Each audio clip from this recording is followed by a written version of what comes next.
Yeah, I mean, it's like comparing us to, okay, well, life expectancy, 2,000 years ago was significantly less. Okay, well, we also didn't eliminate some of the threats that now we've eliminated those threats, right? Or if you go back 10,000 years and you've got however long saber-toothed tigers were alive, right? Like, I mean, right. Eliminate that threat, you're going to increase longevity, right? Or increase lifespan. So it's just, a lot of it is just the elimination of a threat. Lastly, moving on to the aesthetics piece, which we touched on for a second in the beginning, but I want to hear more about this. How is this such a strong pillar for longevity?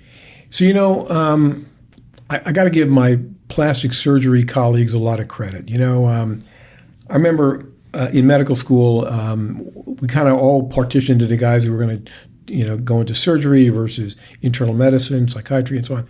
The surgeons kind of broke themselves into two different categories. Some of the guys, the cowboys like myself, who wanted to do things like trauma and neurosurgery and so on. And then the guys who were really artists, and they wanted to use their skills to improve the physical form of the human body. And these guys chose things like plastic, aesthetic, reconstructive surgery. And what they learned, and by the way, we owe them a debt of gratitude because they taught us a lot about stem cells along the way.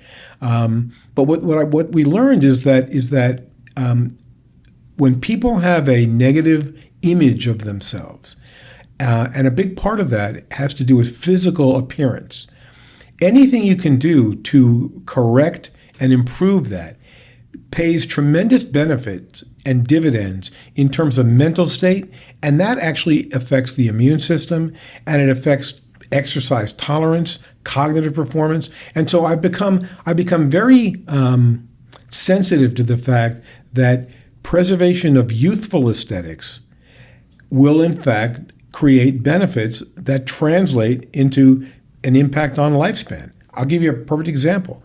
I bet you, and I don't think anybody's done the work, and maybe I'm going to prime my plastic surgery and dermatology colleagues to think about this.